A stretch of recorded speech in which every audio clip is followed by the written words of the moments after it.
You rolling? You need to be about this close to the mic. Okay. This, you can move the mic to suit Cause you. I had none, I fought the law and the law won. I fought the law. Who's this, Johnny Rivers or something? Clash. Clash. Flash. Ooh.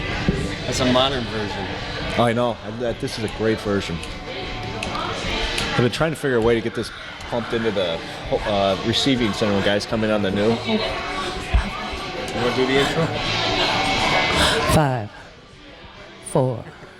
Woo! I fought the law, and the law won by the Clash. Yes, you are listening to Live from the Heartland, and yes, our first guest is the sheriff. Woo! So we did not play I Shot the Sheriff. We'll play it later. We'll play that later. But there will be no shooting. We'll be doing some great conversation up here at the corner of Lunt and Glenwood like we do every Saturday morning from 9 to 10. The sun is shining. It is your last above 15-degree day for about 5 days. So shovel your walks, do your groceries, get out there, smell the, roses, snow, and then prepare to hibernate. Michael James, good morning. Good morning to you, Katy Hogan. Glad to have you up here with me once again. Every time we do this, it just thrills me. It's good to have you back. Did you have a nice New York birthday? I did. I rode a gondola over some river, and I went to the Whitney Museum, and I saw Steichen photos. I had a good time, and I hung out with my kids, 3 of my kids, and son-in-laws and grandkids. I was like an old grandfather guy. But I ate really well. And your bride. And, of course, my lovely bride, Paige, was there with me. Well, I'm glad you're back, and I'm glad you helped assemble such a great lineup today.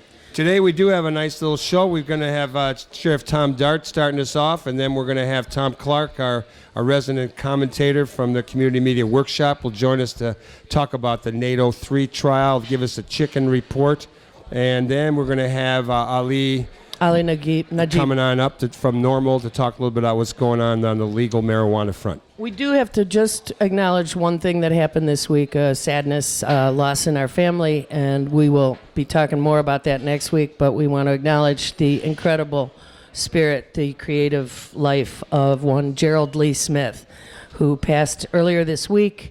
He worked at the Heartland no less than 36 years.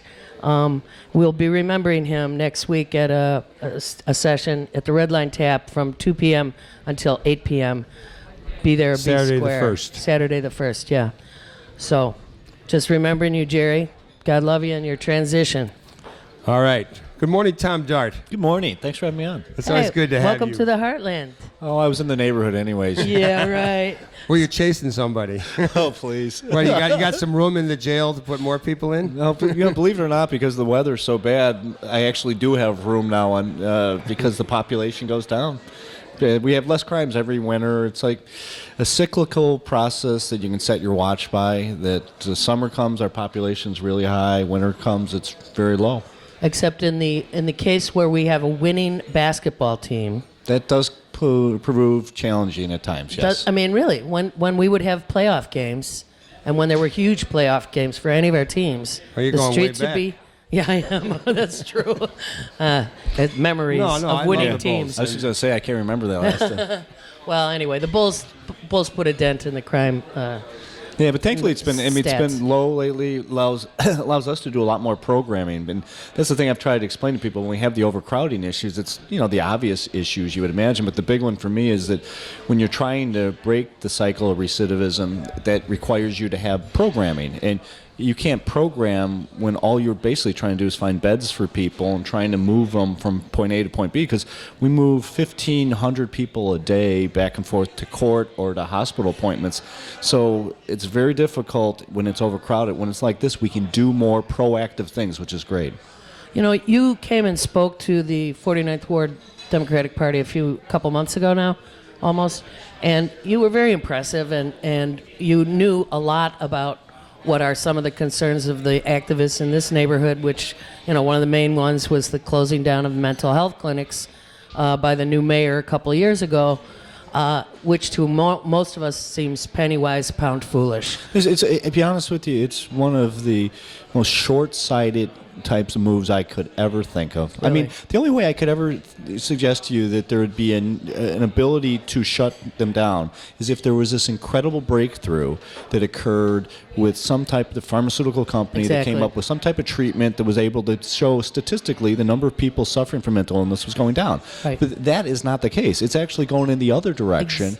And so how, when you have that going in the other direction, you think it's smart to shut down the only way these folks have to survive, to operate and function in their neighborhoods, to live a life that we all would agree is an appropriate one for them and everybody else. Instead, these people suffer in silence until they end up at my place. And I just had the umpteenth. I wish I could say it's unusual, but my staff always likes to keep me sort of informed on the things that sort of scream out at you a little bit.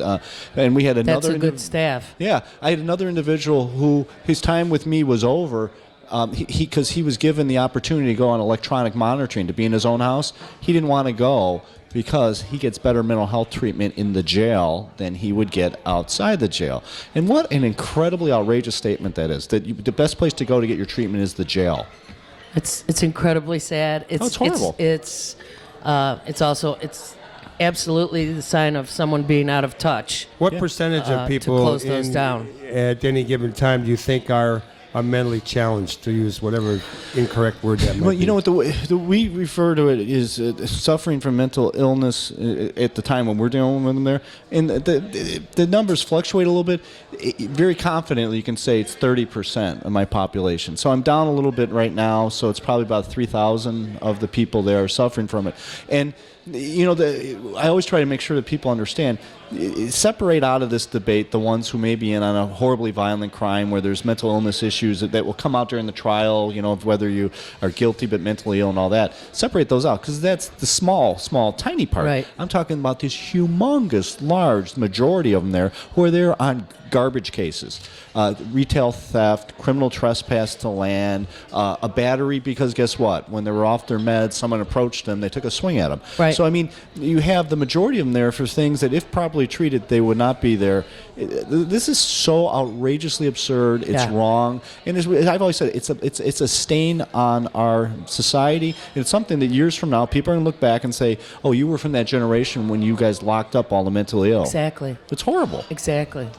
You also referred both in that meeting that we had a couple months ago and just before we started today with some what you called kind of bizarre cool programs that you're able to do at the county. And I like two things about that. I like a sheriff who uses the word bizarre cool programs, and I like the fact that they exist. So maybe tell us about the more successful. Let me throw in, and why don't you, in doing that, talk a little bit about what the daily routine is for people incarcerated in the county jail. And you know, that's a great question, because the routine is the thing that I've been driving at right now, because if you're going to change behavior while you're there, you got to put programs together.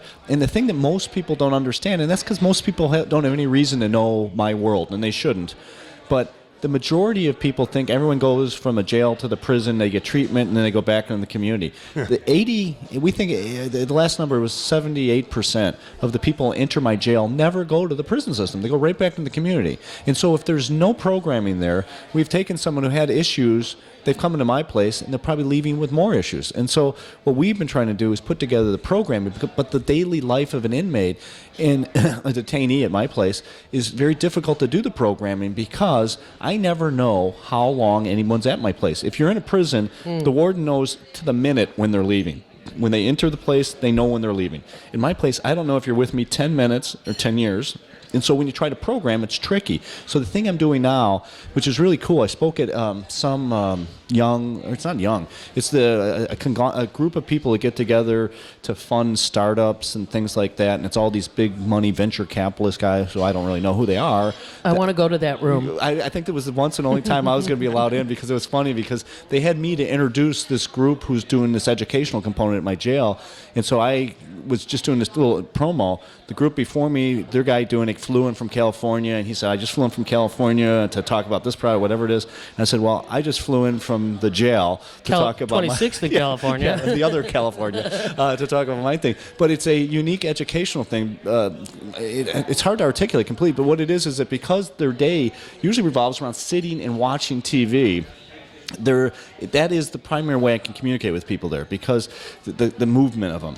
And I was so frustrated. They were sitting there watching Jerry Springer and this other garbage over and over again. So I cut that off, but it was still getting nothing educational. So this one group has come together. They've put together these really cool programs that are meant to connect with people. So we're not teaching people trigonometry, but we're trying to teach them programs that can be useful for them on the outside. That started about a month ago. I'm slowly gravitating it into where it's going to be hitting everybody on a much more regular basis, but that is going to be what their day is going to be like, in between eating and going out to the yard and things like that. Maybe you could air live from the Heartland shows.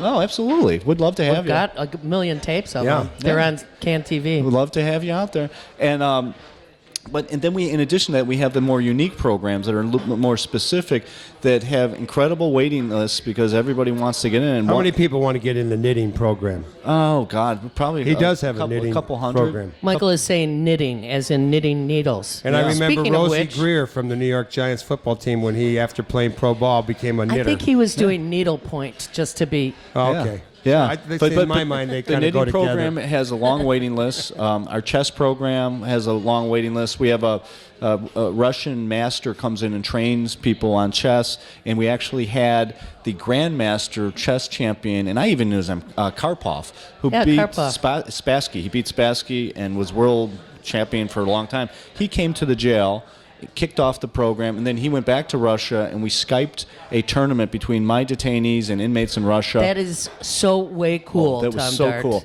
The thing was that I had low expectations about how we were going to do, but we did okay. I think we won 4 games and lost 11, and I was convinced with Putin. It went up from 1 from the time he told me about it earlier. I have a sneaking suspicion, though, that the 4 of our guys that won, the detainees on their side that were defeated, Putin took care of them afterwards. Oh, They what happened to the 4 that won? Are they still in there playing chess? They've moved on. They've moved on, thankfully. But we got that. We actually have a really neat guitar program that was brought to me by a guy named Wayne Kramer, who was the head of MC5.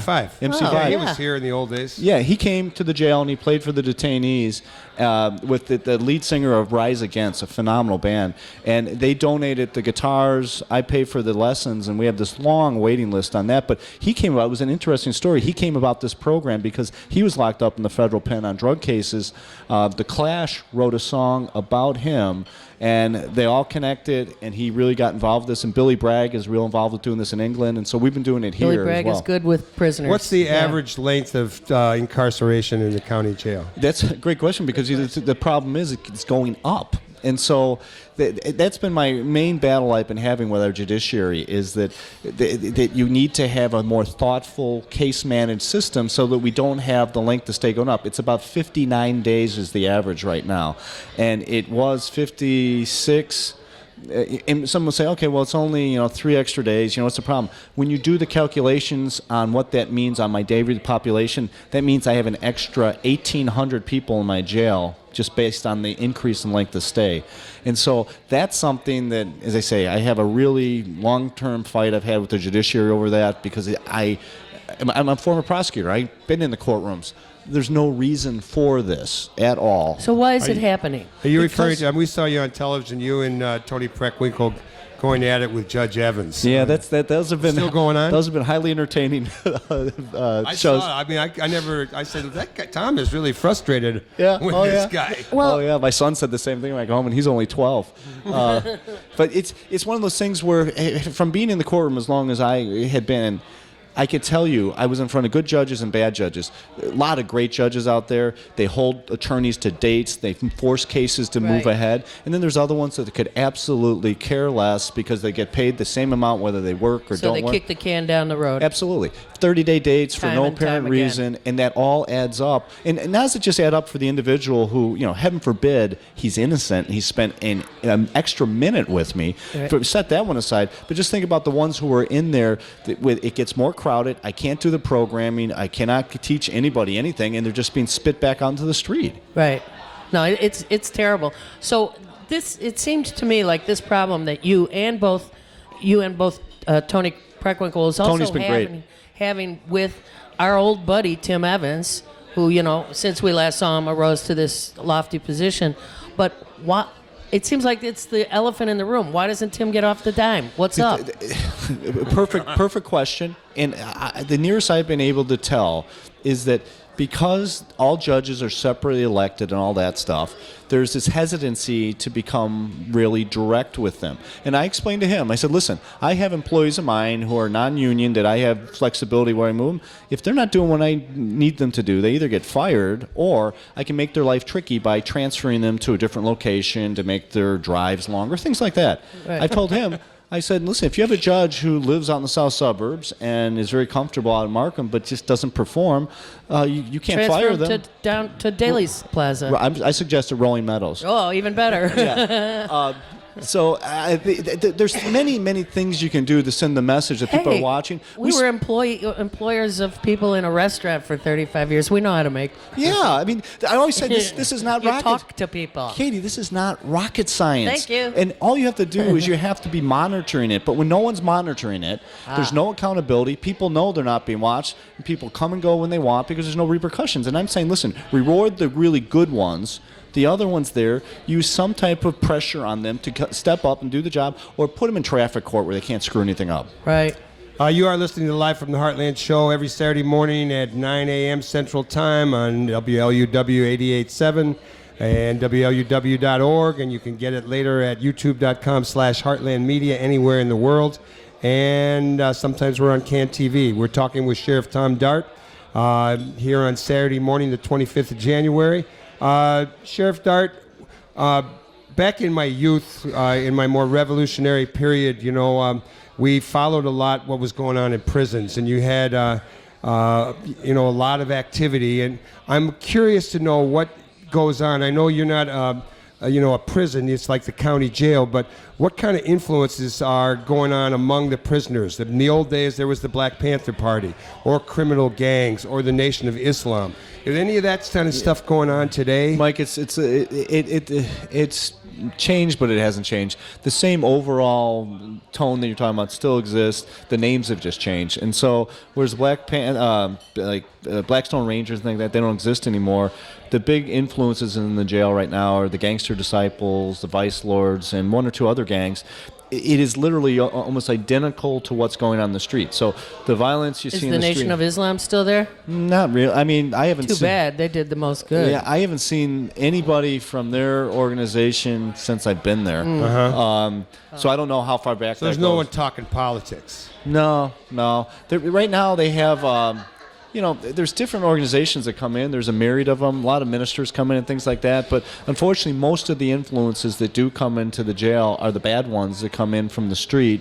And it's our big problem, making sure that we identify people on the intake, which gang they're in, so that we have some degree of balance. We don't don't go down the road of putting all the GDs in one unit because we don't let them run the jail. So we don't put them with all their friends. We try to make sure there's a delicate balance there so that there's no fighting, no one gets hurt, no one gets intimidated. It's imprecise at times, but we do our best on it. But it's very difficult because you have a huge job. I mean, you have a huge job. That's why people keep wondering why I like it so much and why I keep running for it. That is a question. We could ask you that. We're going to ask you that. Someone said, "Well, I can't imagine he's going to be the sheriff forever." Can you reveal any future vision you have of your life and how it'll evolve on the job front? I'm still struggling with what's going to happen today. But I'll tell you one thing, though. I love passionately what I'm doing because it allows me to do things for communities I always did all my life. Whether in the legislature, I did exclusively work on DCFS. I am allowed to work with people that need help. I spend most of my time with my police department in the town of Robbins and Fort Heights, giving them the first taste of justice they've had in decades, and doing things that I think are creative to try to touch the different populations you can. So for me, it's a unique job that lets me do what I love doing and I'm passionate about. So for me to leave, it would be two things. One, if I feel I'm complete, that I've done as much as I can do, then I'm not going to be sticking around to collect a check. Or two, something where I figure I can do as much good. And I'll be honest with you, there's entire categories I've ruled out because anything in the legislative world, I spent 11 painful years in Springfield, and honest to God, I spent most time fighting my own party because I just was adamant that we should stand for certain things. There's certain issues we ought to be leading the charge on, and that we shouldn't sit there. Hear that, all you so-called progressive Democrats? Oh my God! The amount of times that I went in front of my own party on issues dealing with child welfare and couldn't get traction on that, not because it was my unique spin on it, but it was just the issue itself.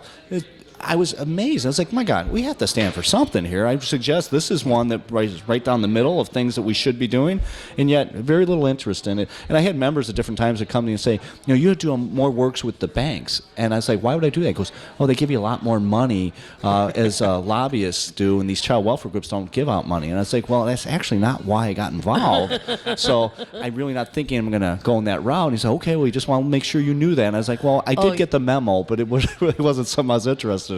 Somewhat logical. What's the racial makeup of the population in the county jail? It's about 70% African American, about 18% Latino, and then the rest white and mix, Asian and a few other. Very, very, not a lot in those categories. I mean, it's disproportionately African American if you look at the makeup of our county compared to the numbers there, and it's been that way for a long time. And then if you look at and we do this, if you examine the zip codes where detainees come from, there's two distinct areas where the majority of them come from, and it's the south side of the city of Chicago and the west side. We have a disproportionate amount of people coming from those areas. Let me, one of the things in the news these days, and actually Mark Brown wrote a story about you appearing on this show that will show up in Sunday's Sun Times. He knows what big shows are. He does. And one of the things he talks about, it's a lead into the NATO 3 case. And are those 3 people charged? Are they in the county jail? Yeah, they've been in with us since the beginning. And I can't recall if they had no bond on them or something, but I seem to recall that the bonds were either no bond or, No bond. It was. Something, like millions or something. We actually have the their general lawyer. Population? No, they have been at different times separated. I know there's one in particular, I can't remember which one, who has caused a lot of different issues at the jail. So he's been at Cermak Hospital a great deal. The other 2, I think they have been less troublesome, but nonetheless have been monitored and somewhat, I don't want to say separated, but once again, it's funny. I'll have people call me up, Mike, at times as if they feel as if we should be talking in the middle of Grant Park at 2 a.m. under a tree. They'll call me about a detainee saying, this is a brother-in-law or this is an uncle, and I said, no, my job is twofold. It's one, to make sure people don't leave the jail, but it's to protect the people in the jail. So if anybody's aware of an individual in my jail who's particularly susceptible to being injured, hurt, intimidated, I need to know about it, because that's not something we're supposed to leave to doubt. So those individuals, there was a lot of concern at the outset that there was going to be some problems. So at different times, they were separated and kept in different settings than other people for, frankly, their own protection. So what's coming out in the NATO 3 trial this week so far is some pretty bizarre, to use that word again, assignments of an undercover cop who actually did not even know what NATO was when she was asked on the stand. Okay, there's that. That's odd. But then, part of the article that Michael's referring to that is coming up for us is that the Heartland was a spot that they were assigning undercover cops to come in. 6 cops to spy on us in the Heartland. Your tax dollars at work.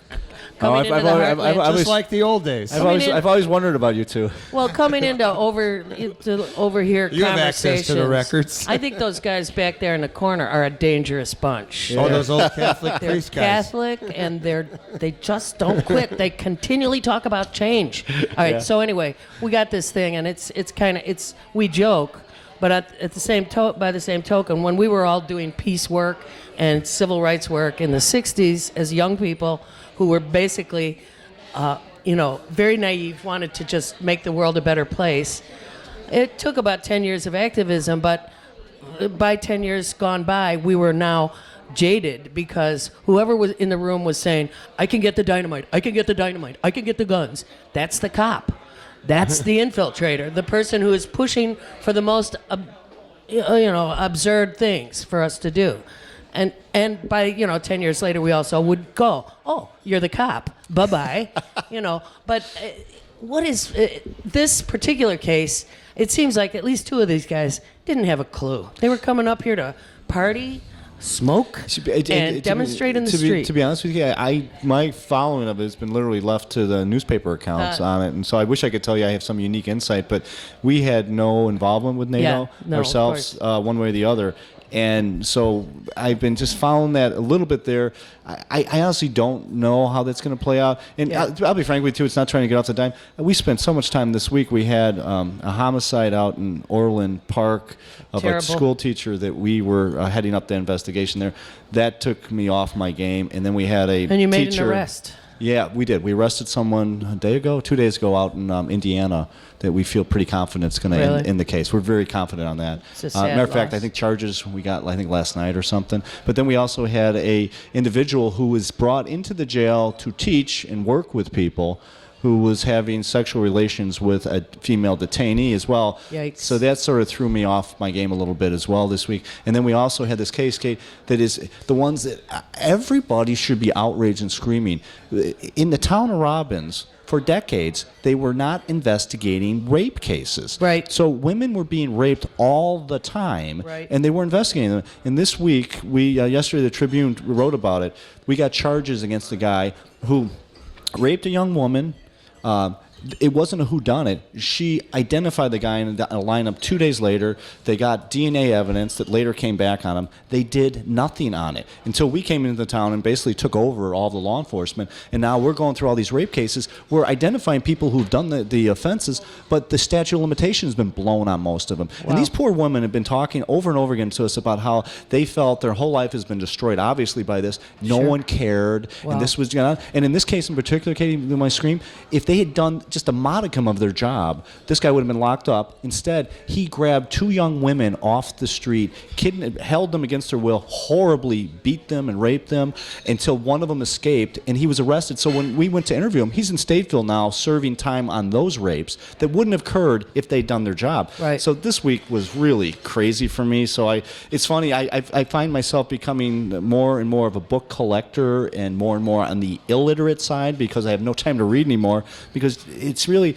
this job, I love it, but it is about 11, 12 hours a day there, and then I got 5 young children I'm with, and so no one ever sees me. I never go anywhere, I never do anything. This worked out perfect today because it's early, everyone's in bed, and I can get out. And Tom, if you had a magic ball, what would you like to see done on the outside that would decrease the number of people that have to be put in a county jail? You know what? I honestly would never say I have the answer, but I'll tell you one answer that is just screams out at you because it reeks of common sense. Whether you're talking about the mentally ill population or the non-mentally ill population, if we were to case manage these people, when they come into my custody, I know everything about them. And so you do a modicum of case managing to say, listen, we're going to track this person, try to connect them with jobs, stay on them, ride them, treat them a little different than an average citizen because they've come in contact with the criminal justice system.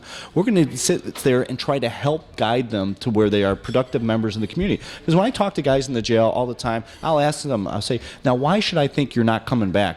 And I had one guy who was so great, right to the point. He said, you know what, I probably will come back because, Sheriff, now that I'm going to get a felony conviction, I couldn't get a job before. Who's going to hire me now? He goes, but I can always get money dealing dope. So he goes, I'll probably have to go back doing that again. Now, here's a guy, if we identified him, he clearly doesn't want to be in my place. Almost everybody other than some mentally ill people don't want to be in my place. Right. If we case managed them and tried to work them through this complicated system to get them into jobs where people will hire someone with a little bit of a background and stay on them, case managers don't cost a lot of money. The computer work is already done on our side. So you could track these people, stay on top of them, try to make sure that housing issues are taken care of and jobs are done. This isn't rocket science, but boy, it would decrease it. It would decrease it. So am I right in hearing you say that what would decrease the number of people in jail would be social workers? Oh, yes, exactly. Shocking, huh? Shocking. Hello. Hello, people. More state employees, more union workers. Oh, I know. Fat chance. You get all No, of those we're for that. You get all that pushback, but then you sit there and say, okay, then, all right, I'm wrong. Give me a better one. Give me a better Exactly. one. And they're all left stammering and saying, well, we could do what? What, we're going to somehow go and force employers to hire people they don't want? No. We have to have people who are going to sit with these people and treat them as if they're individuals that have special needs of some type, and they do. They've been involved in the criminal justice system. So many of them, their educational level is non-existent. Right. They've had no family structure. They have had none of the things that so many of us have been blessed with. And so if we add some of that structure to them there, we will have better results. Not the silver bullet, better results. And I keep saying, isn't that what we're supposed to be doing here? Trying to make it a little bit better? I mean, not solve it, make it a little better. Instead, we keep spinning our wheels with the same incredibly insane arguments about, a bunch of social workers we got to hire now. And it's like, look how much money I'm already spending. I could save us a lot of money. But you're talking to the wall. I mean, you've got everything to deal with. You also have one of the biggest public health facilities in the country. Yeah. With Cermak Hospital. Yeah, and so for so many of the people that come in contact with us, that's their first interaction with it, with medical at all. And so imagine the cost of that, because none of these minor things that have occurred throughout their life were ever addressed. And so they're coming with us. They are complete disasters on the medical front as well. And I keep telling people, all this stuff is outrageously expensive. So forget about the human side. Throw that out the window and say we aren't concerned about the morals and ethics. Just financially, this is stupid to keep doing this. Yeah. Well, Tom Dart, your time is up. What, is it almost 10 after 9? You're a hell of a guy, and I'm going to ask you on air, will you come back on the show? I promise you, this has been so enjoyable. It really has. Next time you can bring the son. I will. And next time we want to talk about, we'll talk a little bit about foreclosures and explore more of these things in depth. So let's have a big round of applause for Sheriff Tom Dart. Let's hear Bill music, Tom. And we'll be right back with more Live from the Heartland here on the left end of your dial. Thanks so much. Thank you so much. Thank you. So much fun. Tom. Thanks so much. What a treat. Watch out. Thank you so much. Did you get a picture of us together? You can come around this way. Wait, Tom, before you go anywhere, quick, take a picture of us. Okay. Oh, we are shooting the sheriff now. I've had worse. So to speak. Okay, just give our faces. That's the key. Oh, I love that song. And then Richard's got the big camera. Good thing.